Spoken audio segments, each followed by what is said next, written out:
Bonne journée. Notre présentation sur l'enquête, le bien-être sur le campus canadien.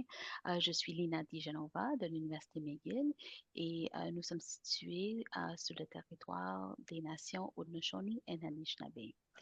La séance aujourd'hui sera offerte en français pour moi-même et en anglais par mes collègues Guy Faulkner et Kelly Wonderlick qui nous joignent de l'Université de la Colombie-Britannique.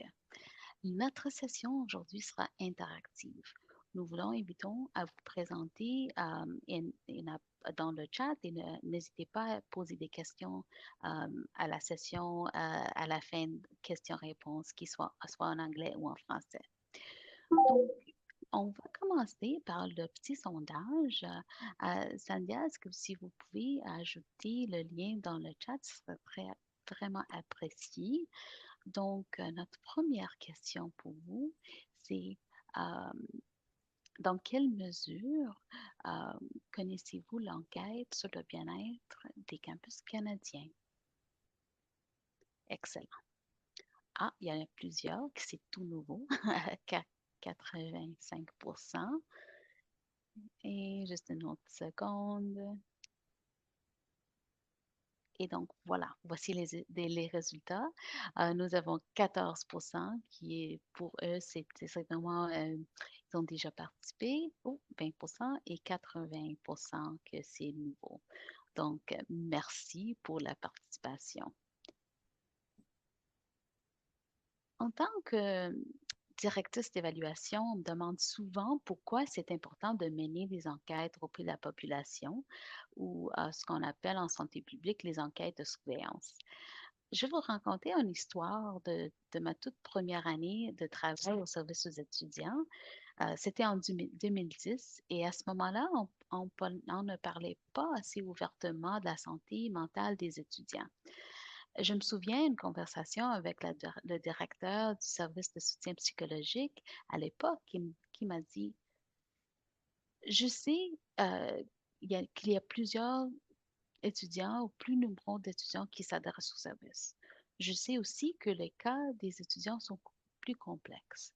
Comment puis-je me préparer à soutenir les étudiants alors que je ne connais pas le contexte? Qu'est-ce qui se passe? Et certains d'entre vous dans l'auditoire aujourd'hui sont peut-être posés la même question. C'est quoi le contexte de nos étudiants aujourd'hui? Et les enquêtes de la population sont un outil important dans votre boîte à outils pour établir les liens avec les partenaires du campus. La participation aux enquêtes de la population à l'échelle du campus aide à comprendre les tendances au sein de la population étudiante et les étudiants qui viennent chercher de l'aide peuvent être différents de l'ensemble des étudiants et ce sont les facteurs auxquels nous voulons prêter de l'attention. De nombreux d'entre nous se posent la question suivante. Les services offerts de nos campus sont-ils accessibles et équitables? Comme Vicky nous a présenté il y a quelques minutes, c'est vraiment une question qui se pose souvent partout au Canada. Donc, cela me fait penser que McGill, ça fait plus que 10 ans qu'on participe à des enquêtes de la population et ces projets ont été très utiles pour identifier les problèmes clés qui touchent les étudiants et, par exemple, la santé mentale et le suicide n'étaient pas abordés il y a quelques années, mais maintenant, grâce à ces projets, nous avons compris comment une mauvaise hygiène de sommeil ou les sujets d'intérêt en matière de promotion en santé s'intéressent aux étudiants. Donc, aujourd'hui, nous voulons parler d'enquête sur le bien-être des campus canadiens et il s'agit d'un outil qui a été développé au Canada. Et c'est intéressant parce que il y a beaucoup d'avantages d'utiliser cet outil-là parce que ça nous aide à comprendre les différences régionales, si c'est une tendance provinciale ou une tendance à l'échelle au Canada. Donc, l'enquête, pour une petite abréviation, je vais l'utiliser l'acronyme BEC. Donc, l'enquête BEC, c'est une enquête en ligne qui était administrée par Guy et Kelly, qui sont ici avec nous aujourd'hui, de l'Université de la Colombie-Britannique. Et C'est important de comprendre que cet outil-là est, et ça fait partie d'un rapport de la norme canadienne sur la santé mentale des étudiants postsecondaires qui a été publié par la Commission de la santé mentale du Canada en 2020. Donc, j'aimerais partager avec vous des nombreux avantages de cette enquête parce que c'est une enquête qui a des mesures de bien-être fiables et valides. Et c'est vraiment un moyen économique de réunir des mesures significatives pour comprendre comment les étudiants se situent par rapport aux pairs et de dresser un portrait des bien-être des étudiants sur votre campus. Et si davantage si davantage de campus participent, des comparaisons provinciales et canadiennes sont également possibles. L'un des avantages que vous décrivez spécifiquement avec l'enquête de bien-être est le tableau de bord interactif et intuitif qui permet de visualiser vos résultats. Le tableau de bord vous permet de créer des réponses personnalisées pour votre intuition et ne nécessite pas une équipe d'analystes des données. Donc, ça, c'est vraiment un tour de table des avantages. Je ne vais pas aborder trop les limites parce que les limites des sondages sont toujours les mêmes, les biais non biais et autodéclarés. Mais de mon part et de mon avis, ces mesures sont vraiment efficaces pour comprendre qu'est-ce qui se passe avec nos étudiants au Canada. Merci beaucoup, Lina. Bonjour à tous. Merci beaucoup de nous avoir invités aujourd'hui à cet atelier. Je suis aussi australienne, donc c'est malheureusement tout ce que je peux dire aujourd'hui en français. Je regrette. But Kelly and I are delighted to be here and speaking to you from the traditional, ancestral and unceded territory of the Musqueam people. And we're going to give you an overview of the Canadian Campus Wellbeing Survey. I can switch the slide, Lena. So the vision of the CCWS was to develop a national system, really, for collecting information on the health and well-being of post-secondary students at colleges and cégeps and universities across Canada. But it was also to try to hopefully develop a comprehensive system that not only involves data collection, but is also, of course, providing data back to institutions. Institutions are using that data to inform their policy and practices. Repeat surveillance through the CCWS then informs how well those policies and programs are going, but in a way that also we can ultimately, hopefully, share best practice. That if we have a surveillance mechanism that is collecting information on health and well-being, then perhaps we can also start to learn what works and what works best and in different circumstances. So we are trying to develop a system that is national. Our focus initially was just on students, but we have now developed the CCWS to also include an employee version as well, that is maps onto the student version as well, so that you can really take a whole campus approach. And also kind of an important imperative for us was also to develop a bilingual system so that the CCWS is now available in both English and French. Lena? There are two pieces to the CCWS. One is that it's primarily, for me, a quality assurance program. So it's not primarily research. This is a system for the post-secondary sector to help guide post-secondary institutions to assess the prevalence and correlates of mental health and well-being of their students, and then ultimately to be used to assess progress, for example, to evaluate programs and policies. And secondly, there is a research component that the data that is collected can also be accessed through request that I'll talk about, so that you can, or a researcher can also address more hypothesis-driven questions as well. But the research is really secondary to this being a tool for post-secondary institutions to use to inform their own practice. Lena? So we've been going now for, nearly 5-6 years. We started in the spring of 2018 in terms of pulling together stakeholders from across Canada to inform the development of the survey. We then piloted in the winter of 2019. We got started in BC largely before COVID, and then ever since we've been running pretty much full time ever since.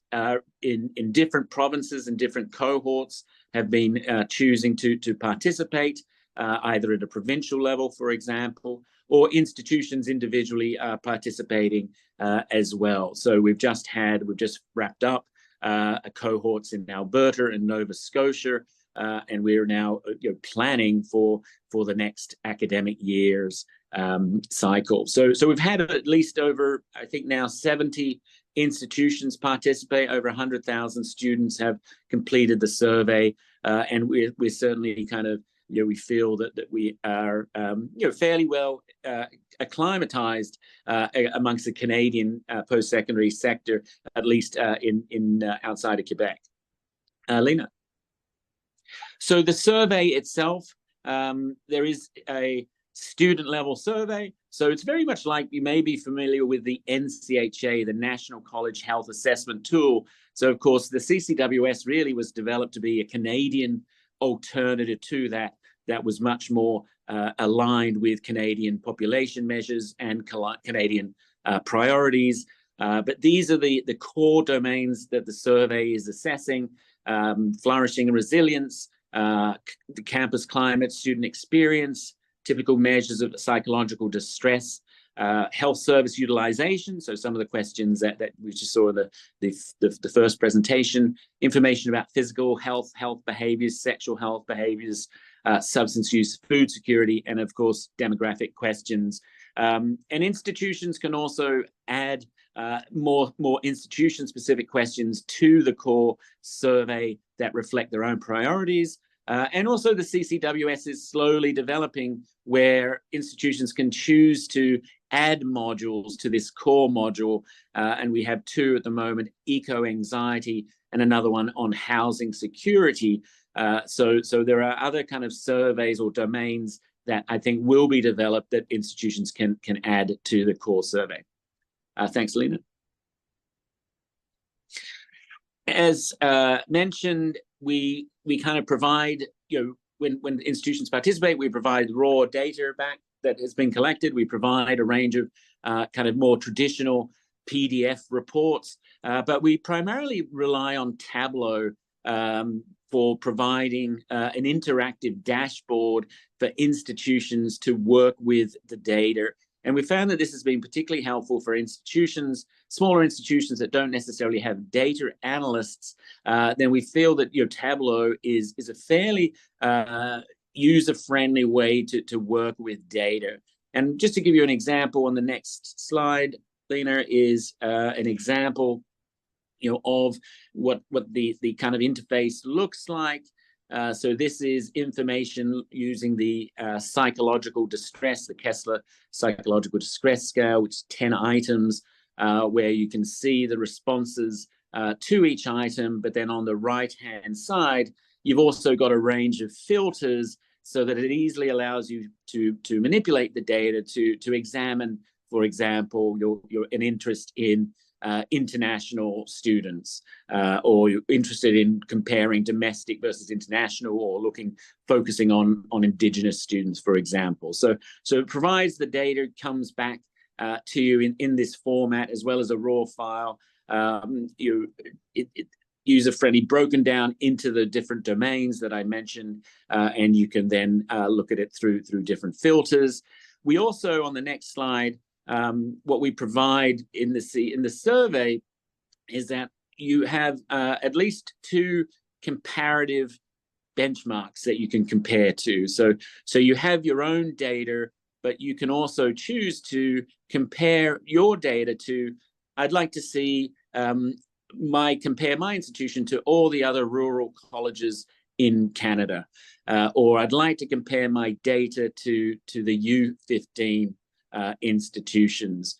So on the next slide here is just showing that for example, on each of the, that's it. On each of the items, for example, on the right-hand side, it clearly distinguishes. We use effect sizes because the samples are usually quite large. The p-values, the significance is it's usually significant. So we highlight where there's an effect, which shows that there is clearly a difference between your institution and whatever your comparative benchmark might be. So here for question 5, climate 5, at my institution, I feel that students' mental and emotional well-being is a priority. This is signaling here that your students at your institution are scoring significantly lower than the benchmark, whatever that may have been. So this does allow you to compare, for example, one's institution to other provinces or to other institutions like yours, or to the cohort itself. So mostly with cohorts that we work with, institutions are largely interested in comparing themselves to other institutions in Saskatchewan, for example, but then they may also be interested in comparing themselves to larger universities as well. So again, it's very much up to the institution what they choose to compare their data to. Thanks, Lena. So this is what Lena is going to talk about a little bit more, is that, the conceptual model of the CCWS, it's not just collecting data for data's sake, but hopefully that data is being collected and then it's being used by institutions to either set goals or to think about policies or programs that need to be developed. And then through an ongoing cycle, we suggest, at most every 2 years, by re-participating in CCWS, you can monitor progress in certain areas. Thanks, Lena. So as I mentioned, we also have this research data set that can be accessed by researchers or other stakeholders who submit requests for data. We have a data access committee that then reviews proposals, and really the most important criteria really for us is ensuring that institutions or students are not identifiable in the data. But just moving to the next slide, some examples of what you can do with this data. This is just information that we've collected since we started the CCWS, looking at psychological distress, and we were able to look at pre-COVID, so that's on the left-hand side, and then this kind of little bump where it looks like distress kind of declined in the immediate aftermath of the declaration of the pandemic. That isn't actually significantly different, but what we see is that when we move on to other cycles, is that there has, certainly in the fall of 2020, spring of 2021, a significant increase in psychological distress that we think is obviously associated with COVID. But we're starting to see now in spring 2023 that those distress levels are starting to come back down to the levels that they were pre-COVID. Of course, though, still elevated and still a concern. But this is the point of the CCWS, is that by having a common measure, a common survey tool collected by different institutions across Canada, it does allow for these comparisons to be made over time or by particular research question.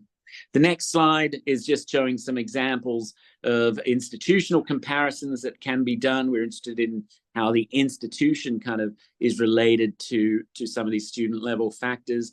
And here is just an example of a question looking at student perceptions of whether a school prioritizes health by the size of the institution, for example. And what we see is that, for small and medium-sized institutions, really no difference. But once you get to these larger institutions, such as UBC, University of Toronto, then you see higher levels of disagreement that the institution that the student perceives the institution is prioritizing health. That size of the institution may also be reflected on the right-hand side, where students at U15 institutions similarly are more likely to disagree that the school is prioritizing their health. So again, it just allows an example of a comparison using the common tool that you can do quite a few interesting analyses. Thanks, Lena. And there's more information on our website. If you're interested in data and the data access, you can see some of the information there and publications.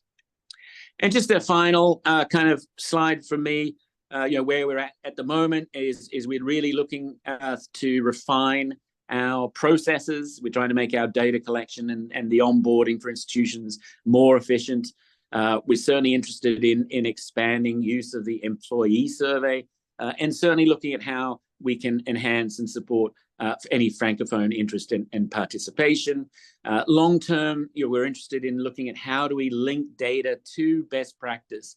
Can we also provide recommendations to institutions based on their data, provide linkages to recommended policies and practices? And I think there's a final one, Lena, and really looking at just building partnerships through provincial cohorts. We've certainly found that that's a really efficient way of operating with the CCWS, is having a gang of institutions, whether it's by province or by some other characteristic, seeking to participate together, because I think that's where you get the potential synergy of sharing data and looking at exploring best practice to address any kind of issues. Thanks. I'll hand it over to Kelly to give you some ideas around future deployment. Thank you. Yeah, I'll talk very quickly about this, but if you were interested in participating, this is the section for you. So if you have to go to the next one. So if you were interested in participating, it typically takes about 6 months to get ready. That's a more generous timeline, but I think if you aren't sure how long these steps will take, that's a pretty safe bet. You'll see winter 2025 displayed. That's about a year from now. And we say winter because that's typically when most institutions participate. So if you're looking to have a lot of comparisons, this is a great time. There's 3 main steps that come up.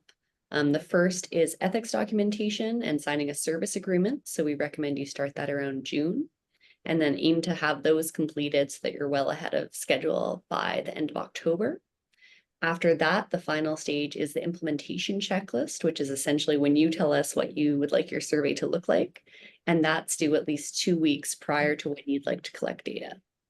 And so in the winter deployment, what we typically see is between end of January, when you have your stable enrollment, students are confirmed, and exams, usually closer to April. Usually surveys are open at the institution's choice for about 3 weeks.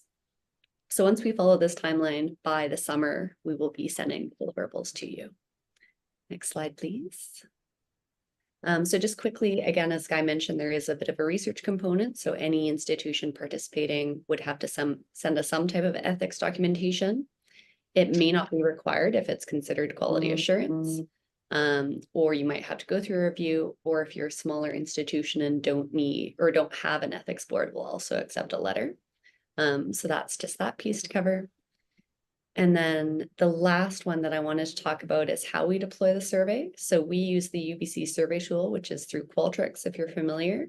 Data are stored in Canada. It's kept secure using encryption.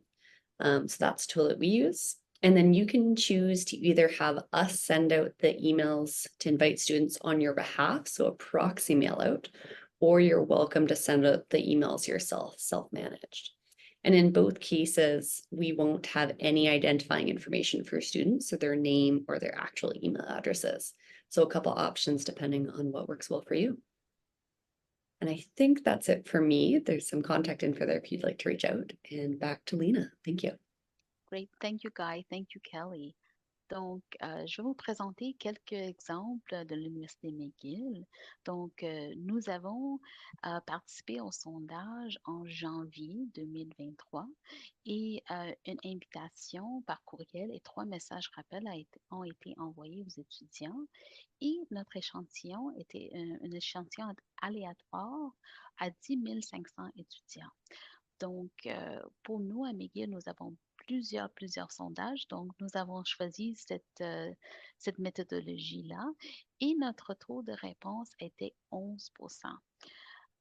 Nous avons constaté une baisse légère au taux de réponse au sondage et j'espère post-pandémie qu'on aura une augmentation, mais on verra dans le temps. Quand même, nous avons assez de données pour comprendre les tendances chez nos populations étudiantes. Donc, il y a quelques minutes que j'ai parlé des avantages de la participation dans l'enquête. Et pour moi, une des avantages vraiment clés, c'est l'accès aux mesures et échelles fiables et valides. Par exemple, nous parlons plusieurs au Canada ou même sur nos campus, comment lutter contre l'insécurité alimentaire sur nos campus.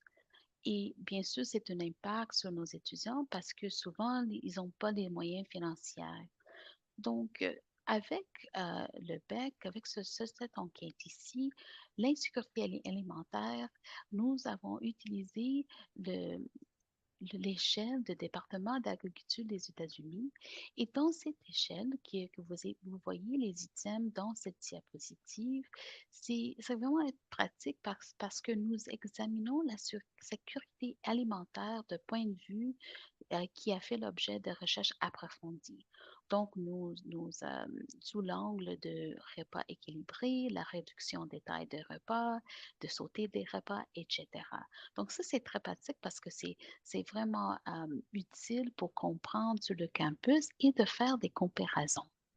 Donc, dans cette diapositive, je partage avec vous un exemple de quoi, d'une présentation du tableau de bord. Et vous voyez ici que vous avez des filtres à côté, comme Guy nous expliquait, et on peut faire des analyses très spécifiques, par exemple par genre, par ethnicité, tout ça. Et nous avons, dans cet exemple-ci, 25% des étudiants qui ont répondu à l'enquête qui ont des problèmes de sécurité alimentaire. Donc ça, c'est vraiment un point de vue très important pour nos campus parce que ça nous donne des données pour avoir une discussion sur le campus, quoi faire avec, pour plus soutenir nos étudiants. Je vais aussi partager quelques exemples de mobilisation des connaissances parce que c'est très important. La collecte des données, et c'est qu'un début. On ne peut pas juste arrêter là. Donc, au fil de temps, j'ai remarqué que des rapports de 40 pages, personne lit ces rapports-là. Donc, je voulais absolument avoir un dialogue avec nos partenaires du campus d'une manière qui c'est un peu plus moderne, et c'est des infographies qui nous avons aidé à vraiment parler avec nos partenaires d'une façon qui c'était vraiment significative, spécialement pendant la pandémie.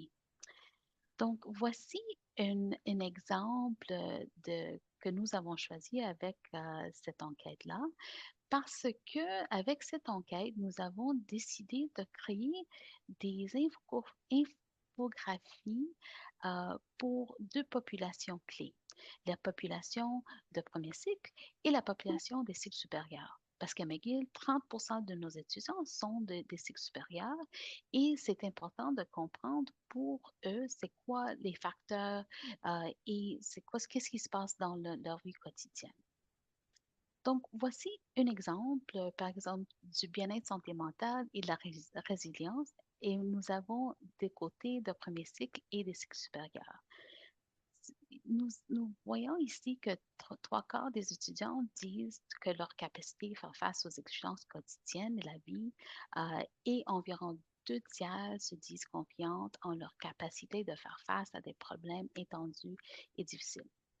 Pour ceux d'entre nous qui s'intéressent à la résilience et la psychologie positive, il s'agit d'un excellent exemple de la capacité de cette enquête de nous fournir un outil permettant de mesurer ces phénomènes au fil du temps. Donc, c'est similaire pour les deux. Dans le prochain exemple, je vais vous partager des différences de cycle supérieur.